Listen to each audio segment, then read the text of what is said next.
sentiment de douleur, sentiment de compassion et d'émotion pour toutes ces familles qui ont perdu les leurs.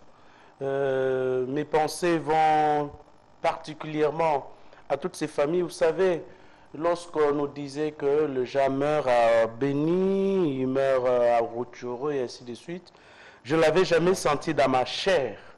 Mais lorsque ma mère a été abattue, je réalisais que la terre s'est dérobée sous mes pieds.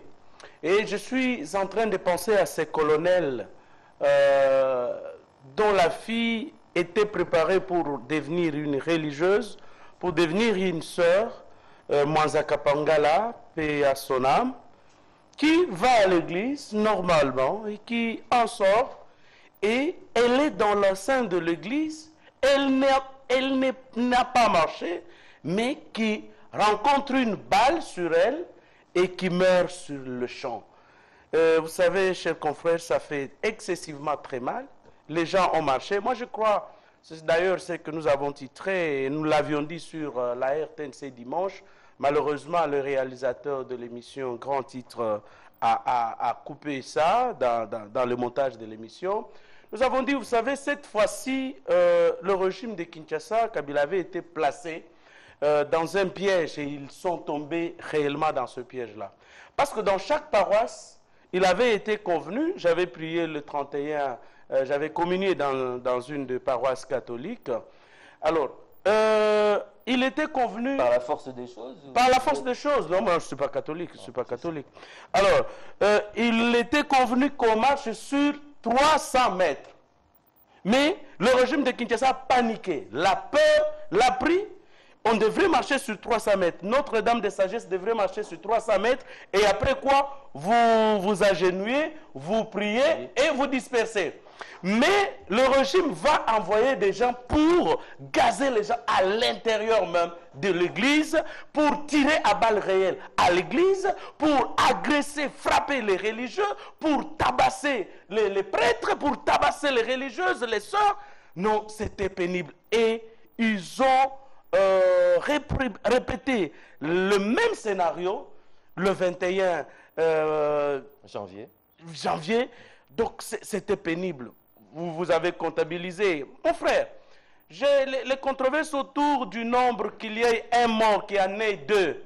Supposons que c'est votre petite sœur, supposons que c'est votre grand frère, supposons que c'est votre jeune frère. Moi, mon jeune frère est adjudant de deuxième classe à la police.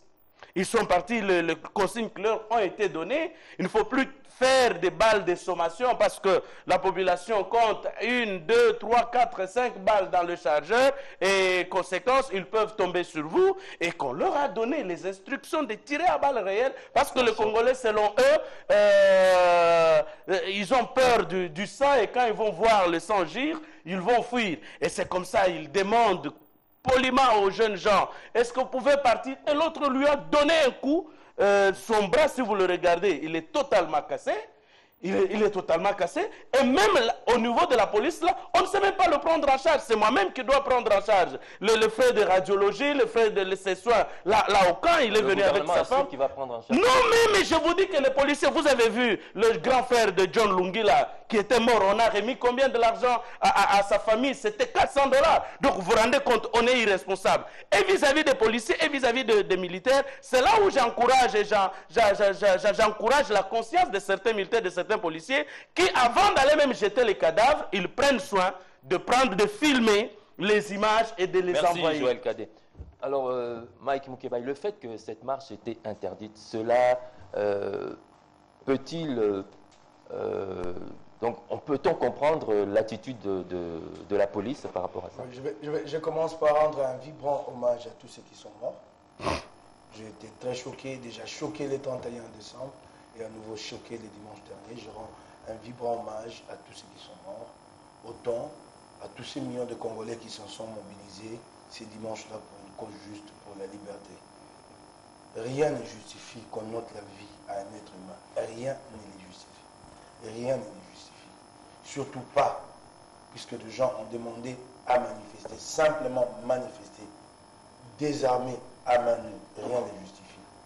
J'ai bien aimé ce que Kadé a dit, mais je vais plus loin pour dire qu'en fait, c'est dans l'ADN de ces régimes, le mépris pour l'être humain. Combien de fois a-t-on connu de catastrophes à l'Est, des attaques avec mort massive? Combien de fois Kabila a-t-il réagi? Combien de fois Kabila a-t-il pris la parole pour compatir avec son peuple? Combien de fois? C'est pas nouveau. C'est vraiment dans l'ADN de ces régimes. En fait, pour ces régimes, l'être humain ne vaut rien. Ce sont des gens que nous côtoyons, certains d'entre eux. Nous les côtoyons, ils sont la majorité, nous sommes tous Congolais. Ils sont préoccupés par une chose, l'enrichissement personnel. C'est ce qui les préoccupe. Les restes ne les regardent pas. Mais je note une chose, que malgré la répression, les gens ont manifesté. Les gens sont venus déterminés, plus déterminés que le 31 décembre, et ont manifesté, ont bravé les forces de l'ordre. On dit, nous allons manifester, et ils l'ont fait. Et tu remarqueras d'ailleurs que la manifestation a connu une ampleur plus grande que le 31 décembre. Notre-Dame du Congo, la cathédrale, je rends d'ailleurs hommage au clergé, qui a fait un montre d'un courage exceptionnel. Les fidèles ont manifesté jusqu'à Saint-Neuf. Ils ont fait de la résistance pendant 30 minutes sur place. Et c'est le général Sylvano Kassongo qui est venu et qui d'ailleurs a négocié avec les vicaires. Les vicaires a accepté, dit bon, nous retournons à la paroisse. Aussitôt que les fidèles ont fait demi-tour pour retourner à la paroisse, on a commencé à tirer, on a commencé à lancer des gaz lacrymogènes. Je me suis retrouvé avec un groupe de fidèles. Nous étions coincés dans un angle entre deux murs. Nous ne savions où aller. Et c'est là qu'on a commencé à nous charger. Là, devant le général Kassongo, des gens désarmés, qui ne cherchaient qu'à rentrer chez eux. Vous les chargez là où ils sont coincés. Combien de blessés a-t-on dénombré à cet endroit? Je ne sais pas. Je ne sais pas si en apprenant les métiers, la police, Kassongo, lui, ceux qui l'ont enseigné, lui ont dit qu'en pareille situation, face à des gens désarmés, qui ne demandent qu'à rentrer chez eux, alors là, vous les chargez et vous jetez des lacrymogènes là parmi eux, dans la foule. Je ne sais pas si ça lui a été appris dans quelle école de la police. Mais il y a un phénomène nouveau que j'ai constaté. C'est qu'à un moment donné, les manifestations ont été dispersées, mais je termine par... Je n'ai pas cité d'autres cas. Il y a à Kanlouka, la procession est allée jusqu'à, comment ça s'appelle, à Ressakombi. À Kingabwa, la police était surprise, les fidèles ont atteint la route de poids lourd, un peu partout, un peu partout. L'église de la paroisse à côté de la prison, les fidèles sont allés jusqu'à Mamapoto, vous vous rendez compte de la distance qu'ils ont accomplie. Christ et Roi, ils ont manifesté, ils ont marché sur des kilomètres, ils sont sortis par derrière avec Vital en tête de la procession. Donc il y a une détermination. Mais j'allais dire ceci, que j'ai remarqué un phénomène, c'est que les manifestations dispersées, les jeunes ont occupé des rues dans plusieurs communes, jusqu'à midi et 13h. Et ils ont tenu tête face à la police. Et la garde républicaine a dû intervenir. Ceux qui disent qu'il n'y a rien eu, qui nous expliquent pourquoi la garde républicaine est descendue dans la rue, pour tirer à balles réelles. Et ce phénomène-là, c'est un phénomène nouveau et qui va s'amplifier la prochaine fois. Donc ça voudrait dire que dans les jours qui viennent, une fois, une deuxième fois, les Kinois occuperont ces rues de Kinshasa pendant 24 heures et 48 heures. Peut-être que là, Kabila comprendra. Ce que Kabila ne comprend peut-être pas, c'est que les gens sont déterminés. Ce combat, nous ne l'avons pas commencé avec lui ou contre lui. Nous l'avons commencé sous Mobutu, ce combat pour la liberté. Quand il est arrivé au pouvoir, nous pensions qu'il comprenait où nous en étions, qu'il y avait des acquis sur lesquels nous ne pouvons pas faire de concessions. Mais nous nous rendons compte que là, il veut marcher sur ces acquis. Et personne ne le lui permettra. Ça, il peut compter sur ses déterminations, qui est reprise dans le dernier communiqué, dans la dernière conférence de presse du comité laïque de coordination par la voix du professeur, pour qui j'ai beaucoup de respect. Le professeur Thierry Landou. Quand il dit qu'il n'y aura plus de répit pour la dictature, effectivement qu'il n'y aura plus de répit pour la dictature, et que le Congolais se battent, et qu'ils se battent jusqu'au bout. Autre phénomène, c'est que le mouvement a pris une très grande ampleur dans l'arrière-pays. Ça a bougé et bougé sérieusement dans beaucoup de provinces du pays, et que ça continuera à bouger ainsi. Tant que Kabila ne prêtera pas oreille à la demande qui est très simple, C'est une demande qui est très simple. En fait, en réalité, qu'est-ce qu'on lui demande? On lui demande simplement des élections auxquelles tout le monde a droit en tant que candidat et en tant qu'électeur. On lui demande également simplement la transparence dans ces élections. C'est notre droit. Et ça, c'est via l'application intégrale de l'accord de la CENCO. S'il ne veut pas, tant mieux, cette épreuve se poursuivra. Freddy Mwamba vient de nous rejoindre sur ce plateau. Alors Freddy, je disais, le fait que cette marche ait été interdite, cela n'explique-t-il pas le comportement de la police qui était décidé et qui l'a réprimé sévèrement? Bon, moi, je pense qu'il y a lieu de condamner les actes funestes posés par certains policiers qui n'ont pas réussi à se comporter de la manière dont il fallait, en encadrant notamment les manifestants qui étaient déjà dans la rue, mais cette police a fait preuve comment je peux appeler, a fait preuve d'un handicap rédhibitoire indescriptible, en faisant en sorte en réprimant pratiquement dans les sangs la manifestation. Les manifestations, c'est quelque chose que nous devons condamner avec la dernière énergie, mais dans le même temps, il se pose un problème sérieux en ce qui concerne l'article 26 de notre Constitution qui donne cette liberté de manifester, qui consacre cette liberté de manifester, mais qui prévoit dans son article, dans son alinéa 3 aussi, la mise en place d'une loi pour assurer les mesures d'application, bien sûr, de cette disposition en rapport avec la liberté de manifester. Comme c'est que nous avons affaire à une loi spéciale qui date de longtemps, depuis des années 1999, et cette loi-là, elle est pratiquement en déphasage avec l'actuelle Constitution, parce que cette loi-là permet à l'autorité de pouvoir apprécier. Vous comprenez? Et donc, une autre loi qui était initiée notamment par Denis Essanga au niveau du Parlement, et encore dans les tiroirs du Parlement, cette loi-là traîne. Elle allait encore, une fois de plus, elle allait permettre de consolider les régimes de l'information prévus par l'article 26 de la Constitution, mais malheureusement, ce n'est pas le cas. Ça crée une certaine confusion, parce qu'ils disent, pour des raisons de l'ordre public, encore que l'ordre public, c'est une notion fondamentalement abstraite. Quand on parle de l'ordre public, c'est toujours pas clair. Et la difficulté aussi, c'est que bien qu'il n'y a pas cette loi en rapport avec les mesures d'application, on peut néanmoins recourir même à l'esprit même du législateur en rapport avec cet article. Ça s'appelle la ratio legis sur le plan du droit. Quelle est la volonté du législateur lorsque le législateur a mis les régimes d'information? C'est parce que le législateur s'est dit, on ne peut pas demander à la personne contre qui on marche l'autorisation de marcher.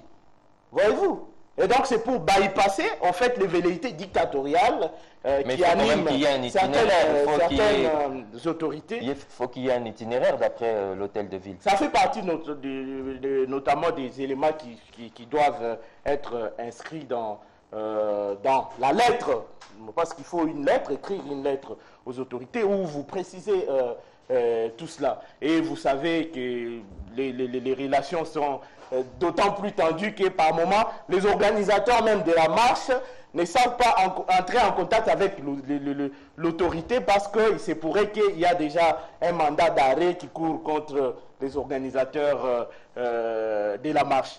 Et donc, c'est vraiment une situation confuse que nous ne devons pas encourager, en tout cas, et surtout la coupure, je ne sais pas si vous avez évoqué cela dans cette émission, la coupure de l'Internet, qui a causé d'énormes dégâts sur le plan On parle de 6 millions de dollars par jour. Oui, on parle de 6 millions de dollars par jour. Non seulement 6 millions de dollars par jour, mais il y a des gens qui avaient leurs frères dans les hôpitaux et qui attendaient qu'on leur envoie de l'argent par le biais de Western Union, peut-être à l'étranger, mais qui ont eu des difficultés pour retirer leur argent. Peut-être que quelqu'un est mort parce que tout simplement, on n'a pas amené de l'argent à temps pour pouvoir permettre à ce qu'on puisse procéder à l'opération de la personne. Donc, il s'est passé vraiment des choses extra. Et pourtant, nous devons pouvoir travailler sur l'attractivité de notre pays. C'est très important. Faire en sorte que les gratins de l'économie mondiale viennent investir dans notre pays. Mais nous nous plaçons davantage dans une posture répugnante qui fait que même ceux qui peuvent avoir la volonté de venir investir dans notre pays peuvent peut-être hésiter encore de venir. Donc c'est vraiment une situation déplorable et c'est aux acteurs politiques de prendre la mesure des responsabilités pour que cela ne se répète pas. Donc il faut un ressaisissement. Au chapitre des réactions, Impact News titre « Dieu a abandonné Kabila comme Mobutu ». Guéguer Tchibala Olenganko Ilumbala, la médiocrité mise à jour. Forum écrit controverse autour du statut du CLC. Et le gouvernement, quant à lui, dénonce l'activisme des prélats catholiques et de certains politiciens et des casseurs à la base des morts et des pillages. Le gouvernement a manifesté sa bonne volonté, sans doute, en publiant le chronogramme des activités de la CENI jusqu'à la tenue des élections le 23 décembre 2018. Et la diaspora pourra être enrôlée entre juillet et octobre 2018, tandis que le porte-parole de la majorité présidentielle, André Alain Atundu, parle de démocratie hystérique basée sur la violence et l'anarchie. Alors, Joël Cadet, qu'est-ce que cela vous inspire? Bon, est-ce qu'on a vraiment besoin, si vraiment Kabila se sentait réellement le président des Congolais, si vraiment Kabila se sentait le chef de l'État de ce pays, si vraiment Kabila se sentait réellement dans sa peau congolais, et que la douleur de la fille Kapangala, la douleur de Dorcas Makaya, que la douleur que peut ressentir toutes ces familles éprouvées, il pouvait la ressentir à un certain niveau. Vous savez, à un moment donné, je me suis toujours dit, je pouvais comprendre que ce soit Mbemba, que ce soit Kamitatu, que ce soit quelqu'un d'autre qui n'a pas connu la souffrance. Mais Joseph Kabila vient des milieux reculés comme nous. Il vient des milieux de souffrance comme nous. Donc, il a connu la souffrance. Donc, à un moment donné, on peut s'imaginer qu'il sent la même douleur qu'est en train de ressentir colonel Kapangala à cet instant, le colonel Mwanza, qui a perdu sa fille. Mais si vraiment vous pouvez sentir cette douleur, la moindre des choses, c'est quoi? On l'aurait vu, soit à la télévision hier, soit dans des familles éprouvées hier, s'il vous plaît. On l'aurait vu compatir même par un message de compassion avec la population. Et qu'est-ce que le CLC, le comité de coordination, le comité laïque de coordination demande? La décrispation politique. Et cette décrispation passe par la libération de politiciens, les prisonniers politiques que l'on connaît et que l'on sait identifier, que l'on arrête la poursuite contre ceux qui sont à l'étranger, qu'on permette le retour. L'Union européenne l'a dit. Et si un chef de l'État qui se sent et qui aime ce peuple, à l'occasion, je pense l'avoir dit ici, à l'occasion des anniversaires de Nouvel An, à l'occasion des anniversaires de l'indépendance, dans tous les pays du monde, le président de la République prend des mesures de décrispation sans qu'il y ait un dialogue, sans qu'il y ait un accord. Mais ceci est consigné dans un accord. Pourquoi ne pas couper de l'herbe sous le pied de ceux qui organisent ces manifestations? Vous vous levez par exemple un samedi, vous dites, écoutez, on accorde la mesure, parce que la Constitution lui reconnaît ce pouvoir d'accorder des mesures de grâce à un prisonnier, à un condamné à mort. Même celui qui est condamné pour être exécuté immédiatement, il peut bénéficier de la grâce présidentielle, même à quelques 30 secondes de sa mort. Le chef de l'État peut signer une mesure de grâce, mais pourquoi il ne peut pas le faire? Et aujourd'hui, non seulement qu'il y avait des prisonniers qui étaient, des politiciens qui étaient envoyés en prison, tout simplement pour s'être opposés à la révision de la Constitution ou pour s'être opposés à son maintien au pouvoir, mais aujourd'hui, nos prisons sont remplies encore davantage avec ces jeunes de la lucha, avec ces jeunes, et aujourd'hui, plein de personnes. Nos prisons sont au-delà du monde. Donc vous comprenez qu'à un moment donné, quand Mike dit que l'ADN de la déshumanisation se trouve réellement lié à ce régime, je le comprends. Parce que vous ne pouvez pas comprendre que les choses sont aussi simples que l'eau de roche. Et que vous pouvez résoudre ça par le pouvoir que vous reconnaît la Constitution. Mais vous êtes indifférent, vous refusez de répondre à ce message. La manière de répondre, c'est envoyer les militaires. Et parmi les militaires, là, le nouveau phénomène peut-être auquel Mike n'a pas fait allusion, nos policiers réellement venaient y négocier et demander à la population de rentrer. Mais il y a une autre catégorie de policiers et dont la langue ressemblerait à celle que j'ai entendue au Sud-Soudan ou en Érythrée. Ces gens-là, s'il vous plaît, quand eux viennent, ils ne négocient pas avec vous. La RDC est vaste, hein. Le premier réflexe, s'il vous plaît, nous nous connaissons, même quand quelqu'un parlerait dans ta langue de Bazouélé. Moi, je suis de sud-soudanaise, moi. Oui. Non, on s'en rendrait compte qu'il s'agit d'une langue, congolaise. Ne vous en faites pas, même si on en a 450 langues ici, on comprend les comportements d'un Congolais. Mais là, vous sentez qu'il s'agit des mercenaires. Et quand eux viennent, le premier réflexe d'ailleurs, à Mongafula, et ils vont ouvrir bientôt l'internet, on va balancer les images, à Mongafula, ils ont confondu une église d'Aseka, et pourtant Aseka et Mukuna est de leur côté. Mukuna soutient, avec toute sa famille, sa fille en Europe, soutient le régime de Kabila,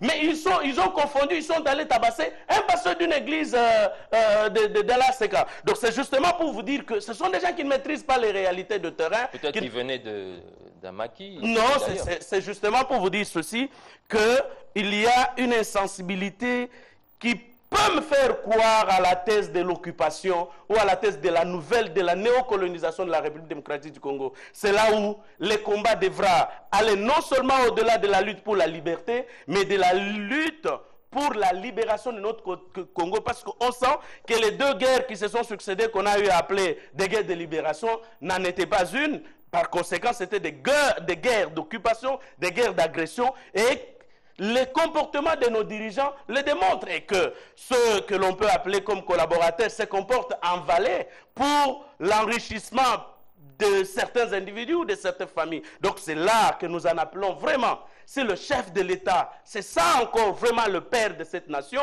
et qu'il peut encore donner l'espoir à la population. La solution se trouve dans sa main. Il peut couper de l'herbe sous les pieds des comités laïques de coordination, sous les pieds de l'opposition, sous les pieds de la société civile, tout simplement en prenant, sans tenir compte de ce qui a été décidé dans l'accord global inclusif de la Saint-Sylvestre, et prendre ces mesures-là. Je crois que les choses peuvent aller. On peut dire que non, Bassengezi a donné le chronogramme. Merci. Et c'est un signal fort. Non. Quel signal fort, parce qu'on a eu déjà 2 calendriers dans ce pays qui n'ont jamais été mis en pratique, et que certains candidats ont été escroqués et leur argent jusqu'à aujourd'hui est gardé par le trésor public. Mike Mukebai, alors le fait que le gouvernement ait publié quand même un chronogramme jusqu'à la tenue des élections à la date du 23 décembre 2018, cela ne constitue pas une manifestation d'une certaine bonne volonté. Et tout à l'heure, vous dites que Laurent Désiré, vous attendez du chef de l'État une sorte de transparence.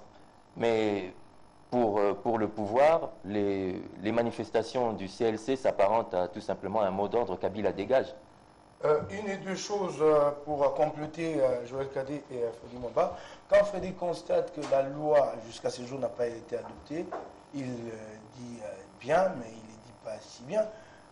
Ce que le constat, c'est que c'est délibéré, c'est voulu.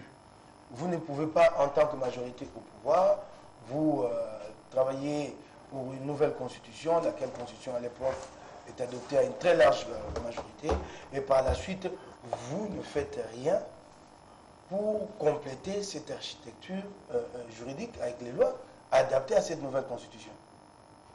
C'est délibéré, et quand il dit en plus, Freddy, qu'il y a un projet, une proposition de loi qui vient de lycée Senga et qu'elle moisit dans le tiroir, donc c'est délibéré, tu comprends? Donc maintenant, vous s'est dit que ça ne sert à rien de faire passer ce projet parce que ce projet favorise la liberté. Or, moi, je suis ici pour bâillonner les Congolais. C'est délibéré. Ils ne pensent pas que c'est un fait du hasard. Non, c'est pas un fait. C'est délibéré, c'est dans le chef de Kabila et de ses hommes. C'est perçu en tant que tel, c'est peut-être pas dit publiquement, mais c'est conçu en tant que tel. Mais il a quoi qualifier les manifestants de bandits? Non, je t'en prie, celui-là, il peut rester tranquille. Si lui peut déjà rembourser l'argent que son père doit au FPI, il serait sérieux. Hein? Qui se taise un peu. Si on peut parler de bandits, on sait qui est bandit. Revenons à la manifestation vous, président de l'Assemblée, vous devez de l'argent et que vous vous asseyez sur un rapport parlementaire, qui est bandit? C'est dommage, il a le culot de qualifier les gens de bandits. C'est regrettable. Quel culot? Il doit se gêner. Non seulement qu'il est trempé dans cette affaire du FPI, où il y a aussi une affaire d'une fille qui a obtenu un crédit de 500 000 $, mais il a souillé les noms de son père. Je ne le ferai jamais à mon père. Moi, je suis aux affaires, je prends mon père, j'amène son nom dans une affaire de concussion, de preuves de je ne le ferai pas par respect pour mon père. Je me demande qui est bandit. Il faudra vraiment nous donner la vraie signification de ce terme-là. Et quand Joël Cadet parle des prisons, non, Joël, non, tous ces jeunes ne sont pas en prison. Carbone Ben et les autres, c'est cela, cette dictature. Ils sont détenus dans les cachots des services de renseignement. Congolais chez eux, s'il y a quelque chose à les reprocher, présentez-les devant leur juge naturel. Mais ils sont là, jamais jugés. Dans les locaux de services de renseignement. Chez eux, Congolais, tu peux t'imaginer. Chez soi, on est arrêté dans les locaux de services pour avoir appelé à manifester. Dans les locaux de services, qu'est-ce qu'ils y font? Dans les locaux, je t'en prie, ils ne sont pas en prison. C'est encore bien d'être en prison. Parce qu'on se dit au moins qu'on peut mettre en branle la procédure judiciaire. Nous pouvons nous battre, toi et moi, leur chercher des avocats. Là, ils n'ont pas droit à la visite. Nous ne savons même pas dans quelles conditions ils sont détenus. Je suis sûr que dans de pires conditions. J'ai en face ici, dans ces studios, un ami qui a fait la nerf, qui s'appelle Dido Zamongana, qui vous donne les témoignages de ce qu'il a vécu là. Je ne peux pas comprendre qu'à ce jour, au XXIe siècle, qu'il y ait des lieux de détention dans ces conditions-là en République démocratique du Congo. Je ne peux pas le comprendre. De lieux où des gens, des Congolais sont soumis à des traitements inhumains, où ils dorment à même les sols. Ici, dans ce pays. Et Caleb, j'ai beau le dire ici, ça ne les touche pas, il est indifférent. Il n'en a rien à foutre. Et d'ailleurs, il a l'habitude de dire, ah ben, vous pouvez crier là avec vos médias, mais maintenant tu es sous mon emprise, je vais voir ce que tes médias vont faire. Voilà un peu ce qui nous dirige. Alors, tu me posais la question quant à savoir si nous avançons avec ces chronogrammes. Non, ce n'est pas un problème de chronogramme. Il y a d'abord un problème de volonté politique, un problème de consensus et de compromis. Kabila a acquis une légitimité, même si nous autres, nous l'avons contesté en disant que ces élections-là n'étaient pas transparentes. Mais il a acquis une légitimité et une légalité à partir de ces élections. Une légitimité électorale issue des urnes. Pour 5 années, il a terminé cette légitimité. Et lui-même, plutôt que d'organiser des élections, il a laissé couler le temps et il est en dépassement.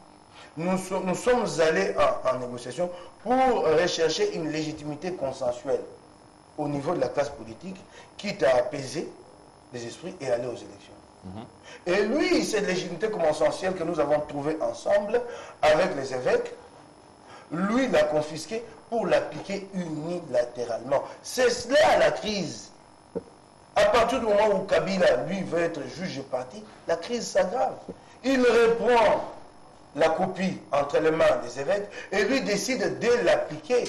Comment tu peux m'expliquer? Bon, ok, nous n'avons pas accepté ce qui a été fait au Palais du Peuple sous Kabila pour la signature de l'arrangement particulier, soit les faits, c'est lesquels, c'est que les MLC et l'UNC étaient partie prenante à cette signature au Palais du Peuple. Tu peux m'expliquer quels sont les critères qui ont dicté à Kabila de nommer Joseph Olengankoy président du CNSA, lui qui ne pèse que son propre poids en politique, de le nommer à la place de prendre ou les MLC ou l'UNC. Dis-moi un peu. Donc, ça participe à une stratégie de prendre toujours le plus faible, quitte à les manipuler. Pas les forces qui ont pignon sur eux. C'est cela ce qui est grave. Et tout ça, c'est quelle stratégie claire au jour d'aujourd'hui. Et c'est là que le chronogramme ne sert à rien. On sait ce qu'ils veulent aujourd'hui. Donc, ils ont réussi, Kabila a réussi avec toutes les forces les plus représentatives de l'opposition, toutes les forces les plus représentatives de la société civile.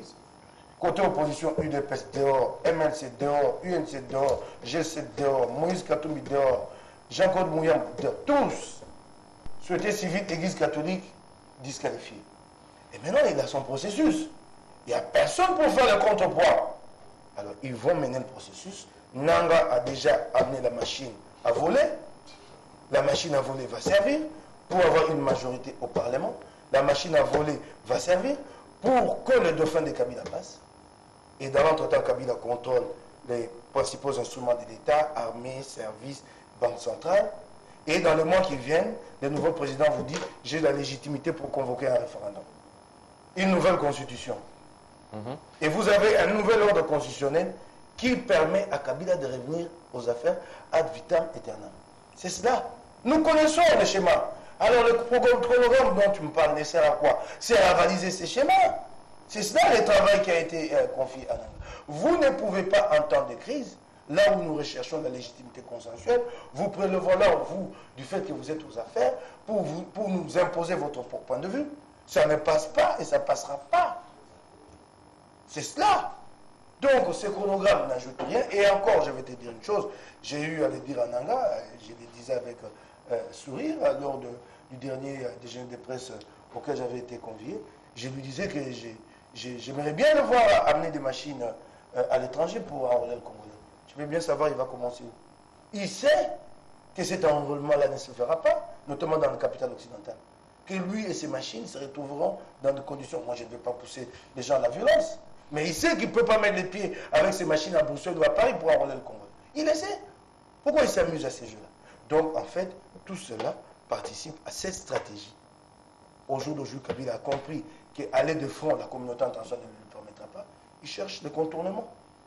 Puisque le monde a dit, nous voulons ces élections, il a compris, il a dit, ok, comme le monde encourage ces élections, mais je vais les organiser à ma manière pour me permettre à moi de rester au pouvoir à vie. Freddy Mwamba est face à l'échec de l'accord de la Saint-Sylvestre. Le CLC apparaît donc comme la voie de recours pour toute la population congolaise. Moi, je pense que c'est vraiment dommage que les CLC apparaissent comme étant une solution de réchange à ces leaderships, à la vacuité d'un leadership au sein de l'opposition congolaise. Les CLC prennent les choses à main parce qu'ils constatent qu'au niveau de l'opposition, malgré les appels à manifester, nous ne savons pas si l'opposition est à court d'arguments et à court des stratégies pour mobiliser la population. Donc, mais moi, je pense qu'il y a vraiment un danger, un vrai danger de ces côtés-là. C'est ce qui pousse maintenant la majorité présidentielle à considérer que l'Église catholique commence un peu à politiser les choses, parce que l'Église catholique, et elle fait ce que allait pouvoir faire l'opposition, qui devait appeler les gens à manifester, les gens à aller dans la rue. Mobiliser la population. population. C'est devenu comme si l'Église est devenue comme étant un lieu qui permet quand même aux gens de se rassembler. Parce que l'Église a la possibilité de rassembler les gens, notamment les laïcs catholiques. Ils peuvent rassembler leurs fidèles facilement. Ce que les partis politiques n'arrivent pas à faire, maintenant les partis politiques de l'opposition, rassembler les gens, ou soit là où il y a, au sein de leur siège, faire en sorte que les gens viennent et que le marche soit organisé, que les gens aillent dans la rue. Donc, ils doivent se poser des questions par rapport à ce qui se passe avec les laïcs catholiques actuellement. J'aimerais encore revenir sur la marche pour dire que nous avons rencontré des gens qui se sont plaints du fait que à chaque fois que les manifestants fouillaient dans les parcelles, les policiers allaient les chercher même dans les parcelles des privés, des particuliers, des Congolais. Ils allaient forcer des barrières pour aller chercher les gens qui... Et pourtant, devaient seulement se préoccuper de la voie publique. De la voie publique. Mais il y a un ministre qui s'est dit menacé par les manifestants. On a lancé des grenades lacrymogènes. J'ai appris par lui dire que ces gens-là se sont retrouvés sur une avenue en cul-de-sac. Ils n'avaient où aller.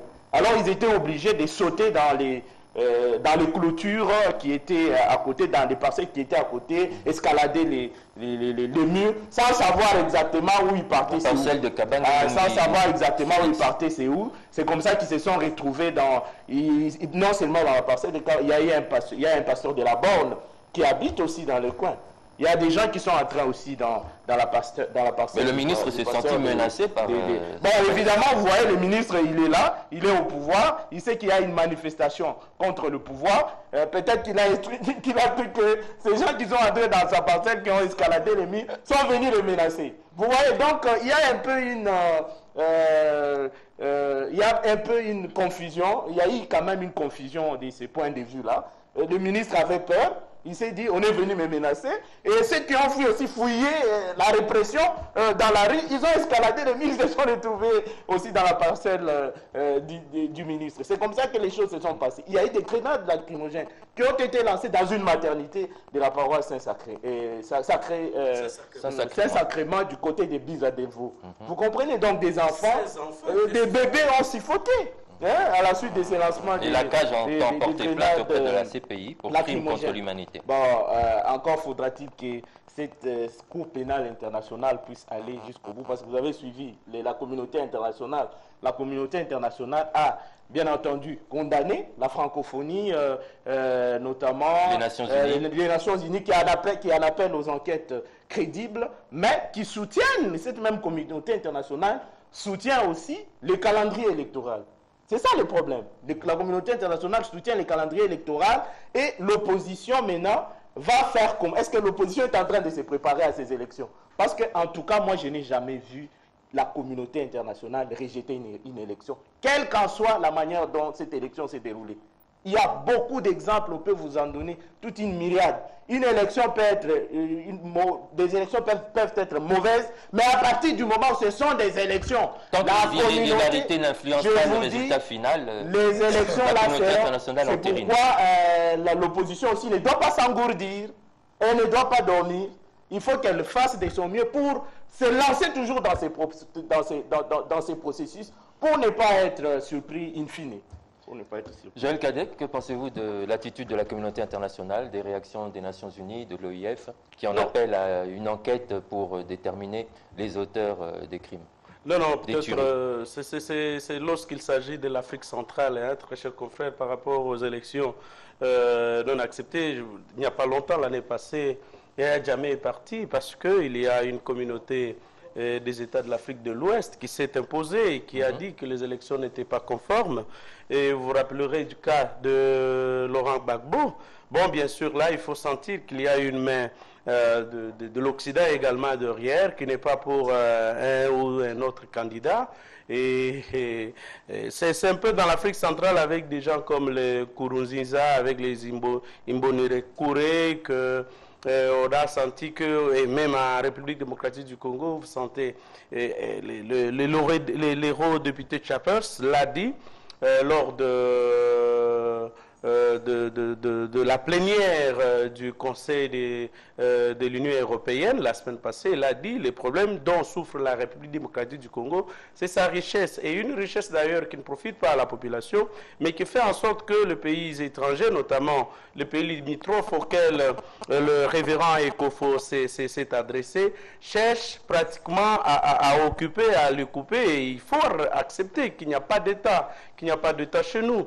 Mais sinon, les élections, si elles sont organisées dans les schémas tels que convenus, tels que l'a tracé Mike Mukeba, au regard du plan déjà enregistré par la majorité présidentielle, c'est là où nous sommes donc en train de tendre. Et si on ne réussit pas ce plan-là, lisez les communicateurs de la majorité présidentielle du PPRD, ils vous promettent une guerre pendant au moins 30 ans. Donc ça voudrait dire, j'ai dit à Yannick Tissola qu'il a dit dans un commentaire sur son compte Facebook, je lui ai dit, mais écoutez, dans les 30 ans là, vous pensez réellement que vous serez à l'abri, votre famille sera à l'abri, et est-ce qu'aujourd'hui, est-on réellement dans la paix? Parce que nous là, on a senti l'effet de l'absence de la paix dans ce pays. Donc c'est justement pour vous dire, la communauté internationale n'a jamais donné ni la paix quelque part, ni imposé la paix.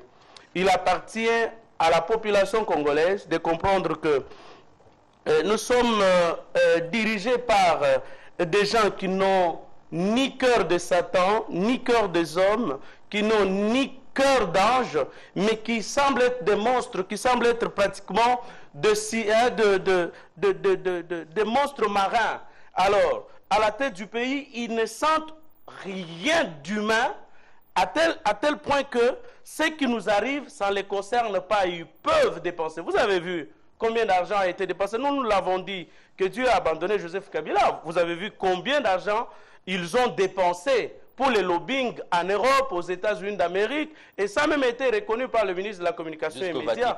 Et dernièrement, au lieu que l'on puisse résoudre les problèmes ici, le président de la République a la solution. Mais on doit continuer à saigner les trésors publics pour qu'une délégation aille au Vatican dire au pape, dire au secrétaire d'État du Vatican que demander à l'Église de cesser de nous attaquer, tout simplement parce qu'on a fragilisé. Et aujourd'hui, il est établi que Tshisekedi, sa mort, n'a pas été une mort naturelle, il a été précipité à la mort. Et parce que quand vous regardez, Kevo Loseke, Kevo Oli Ilunga, sur l'échiquier national ou dans la politique, en dehors de leur présence comme médecin personnel de Tshisekedi ou Mulumba. Mais c'est tout simplement pour avoir vendu les carnets médicaux au régime qu'aujourd'hui ils ont été récompensés comme ministre de la Santé et comme vice-ministre des Finances publiques. Et vous sentez, ils sont dans le processus de la fragilisation. Après avoir permis l'élimination physique de Tshisekedi, après avoir écarté les opposants poids lourds comme Kamere, comme Jean-Pierre Bemba, aujourd'hui, Adelain, laissez-moi finir, aujourd'hui, ils se sentent pratiquement le boulevard est ouvert pour se maintenir au pouvoir aussi longtemps que cela leur sera possible, aussi longtemps qu'ils seront au pouvoir, ou bien en attendant que Mzee Laurent Désiré Kabila fils atteigne l'âge, n'est-ce pas, de 30 ans pour succéder à son père. Oui, aujourd'hui. On a parlé de... J'ai beaucoup aimé les termes d'ailleurs utilisés par Freddy Mamba qui parle de vacuité dans le rang de l'opposition. J'ai entendu Martin Mokonkole hier sur Top Congo, si je ne m'abuse, s'est lancé dans de longues explications. Il voulait faire passer un message comme quoi que chaque fois que nous appelons une manifestation, la rue, plutôt que d'aller se faire tuer, préfère s'enfermer chez elle. Ça se transforme en journée ville morte et c'est une marque d'adhésion et que nous allons bientôt lancer un calendrier d'action. Je demande pardon à Martin qu'il arrête ça. À Félix Tshisekedi, pardon. Donc vous ne comptez plus que sur le CLC. Pardon, arrêtez. J'ai après recoupé, ils étaient en réunion. Mais arrêtez si vous ne voulez pas être ridiculisé. Je ne sais pas quel calendrier et si vous allez pouvoir le matérialiser. Parce que ce qu'on a vécu en 2017, c'est assez, ça nous a instruit. Et là, il y a un mouvement qui est lancé sur une dynamique. Laissez cette dynamique aller jusqu'au bout. Mais malheureusement, on reproche à ce mouvement de fonctionner dans la clandestinité. J'avance, je t'ai dit. Non, je ne Est-ce qu'aujourd'hui on a besoin d'une... Attends, s'ils sont sérieux, ces bons hommes du rassemblement, s'ils sont sérieux, qu'ils arrêtent, qu'ils laissent cette dynamique aller jusqu'au bout, qu'ils accompagnent cette dynamique. Je ne vois pas quels sont les ressorts qu'ils vont mettre en mouvement pour pouvoir, eux, prendre la place de ces dynamiques. Toute le fois que l'opposition a échoué, j'ai cherché la tête de Martin Mokonkole, je ne sais pas où il s'est terré en ce moment-là. Alors qu'on arrête de s'agiter comme ça dans le média.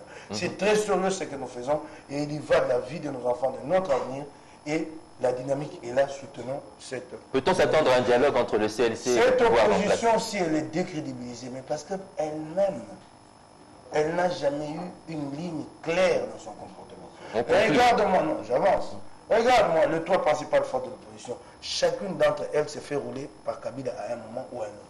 Les MLC a commencé avec les concertations du Palais du Peuple, l'UDPS y est allé avec Ibiza, puis les MLC a bouclé, l'UNC a bouclé avec l'université de Kanchachi. C'est elle-même qui s'est décrédibilisée. À elle de travailler pour rétablir cette confiance avec l'opinion. Sans compter le débauchage qui a aussi affecté la population. Les gens se disent, nous mobilisons pour eux et ensuite eux traversent la rue. Les débauchages, tu as entre autres Basil Longo, tu as le cousin du président nord-coréen Kim Jong-il, tu connais son cousin là. Il se coiffe de la même façon. Là. Il y a un homme politique ici qui est coiffé comme Kim. Comment baisser la tension, Mike? Kim Jong-il, comment baisser la tension? Son cousin ou son jumeau? On est à la fin, pratiquement. Ah, on est à la fin. Non, c'est encore. Alors, et puis, Ah, c'est encore C'est vrai, encore. Dans quel? Les jumeaux du président nord-coréen. Oui, dans quel? T'as qu'à voir la coiffure. Oui. Tu as dit quelque chose de fondamental, tu as cité un député européen. Non, le Congo ne connaît pas de problème à cause de sa richesse. La richesse d'un pays n'a jamais été un problème. Les problèmes du Congo sont liés à sa gestion. Non, c'est une mauvaise analyse de la part de ces députés européens. Donc nous devons nous plaindre de cette richesse aujourd'hui. Non, non, non. Les problèmes, comment nous la gérons cette richesse? Il n'existe pas de pays au monde. On a la fin. Pardon, il n'existe pas de pays au monde autour desquels il ne s'exerce pas des influences. Dans tous les pays du monde, il s'exerce des influences. De toutes sortes. C'est au pays, à son leadership de déterminer, comment calmer la tension, de déterminer une ligne et de savoir défendre les richesses du pays. Et je te donne un grand exemple. Attends, pardon. Ne relance pas, on est à la fin de l'émission. Oui, je termine. Regarde, je te donne un exemple fondamental. Là, on dit d'ici 2025-2030, c'est le cobalt et le lithium qui sont liés, qui seront les produits les plus vendus avec les véhicules électriques. Nous avons 70% de réserves mondiales de cobalt. D'ailleurs, toi et moi déjà, ça annonce de belles perspectives pour notre économie. Avons-nous créé ces débats-là pour que les Congolais comprennent cet enjeu et qu'ils sachent défendre cette richesse-là? Non. Kabila en a-t-il parlé? A-t-il projeté cette perspective? Non. Il y a eu un grand débat à l'Assemblée sur le nouveau code minier. Tu as senti la presse congolaise prendre cette affaire-là en main pour placer en perspective cet enjeu du cobalt et du lithium? Non, nous sommes faibles. Ce n'est pas notre richesse qui fait notre malheur. C'est notre faiblesse en tant qu'intellectuels de nous projeter et de comprendre les rapports de forces mondiaux pour placer notre... Merci Mike. Je termine rapidement. Je dis ceci, la réponse est claire. La demande de l'Église est claire, des évêques. Application intégrale de l'accord de la Saint-Sylvestre. Je termine par là. Joël Kadé l'a dit. Chez Okitoun s'est déplacé. À Rome, il lui a été dit ceci. Vous avez la réponse et vous connaissez les demandes de l'Église catholique. Vous retournez, vous répondez à ces demandes-là, mais le processus et obtient un consensus de toutes les forces et vous y allez. C'est aussi clair que ça.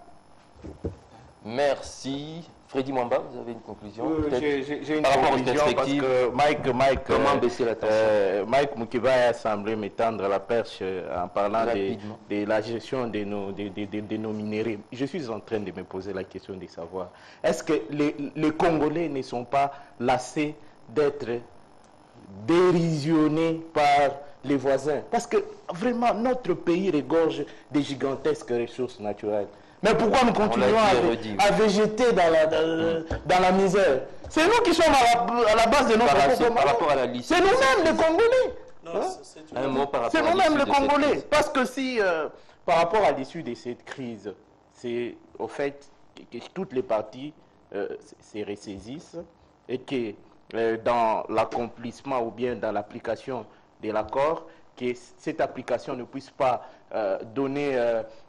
l'impression qu'il s'agit d'une application qui est tout à fait unilatérale, alors qu'elle allait être synanagmatique et faire de sorte que toutes les parties qui ont pris part puissent se reconnaître. Donc, que les acteurs politiques puissent arrondir leurs angles. Si des crispations, il y a encore moyen d'aller encore plus loin en ce qui concerne la décrispation, que ça se passe. Parce que je pense qu'au niveau du rassemblement limité, ils n'ont plus encore besoin de la primature pour l'instant. Si le pouvoir peut répondre au reste des revendications, notamment énumérées par les CALCC, je pense qu'il y aura tout simplement des escalades, des violences. Voilà. Joël Kadé. Non, je répète tout simplement ce que j'ai dit. La solution se trouve dans la main de Joseph Kabila. Si vraiment il a encore de l'amour pour les Congolais, s'il a un cœur congolais, je crois que la solution se trouve dans sa main. Il n'a qu'à décrisper la situation et laisser les choses évoluer. Il a eu à diriger ce pays pendant déjà 17 ans et Dieu lui a fait la grâce qu'il ne pouvait faire à personne d'autre, régner sur un pays aussi gigantesque comme le nôtre. Et je crois qu'il ne lui reste qu'à sortir par une grande porte que Quand de même. vouloir s'accrocher, attendre qu'il soit totalement rejeté. Parce que la manière dont il est honni aujourd'hui dans la population, je ne sais pas même s'il quittait le pouvoir, comment est-ce qu'il va, où est-ce qu'il va vivre. C'est ainsi que je crois qu'il lui reste encore un peu de temps Pour éviter l'exil. de montrer son amour envers ses peuples, et il pourra continuer à vivre si les choses peuvent évoluer. Il est encore tout jeune, et il est de notre génération, nous des 70. Je pense que les choses pourront encore aller. Et au niveau de l'opposition, c'est organisé quand même pour se racheter en termes de confiance envers la population qu'ils ont déçue, Mike l'a dit. La réalisation, d'accord, Ouais, juste une seconde. Nous parlions de la République démocratique du Congo en termes de sa richesse qui lui créerait des problèmes. République démocratique du Congo, Rwanda, je compare les deux. Deux pays post-conflit. Le Rwanda en 1994 connaît un génocide, tout le pays est rasé, tout est en ruine. 23 ans après, au jour d'aujourd'hui, il y a des drones qui partent d'une province à une autre pour aller déposer du sang. République démocratique du Congo, pays post-conflit, ça fait... Mais c'est la ça fait 20 ans. Mais c'est la RDC qui a contribué que les drones soient...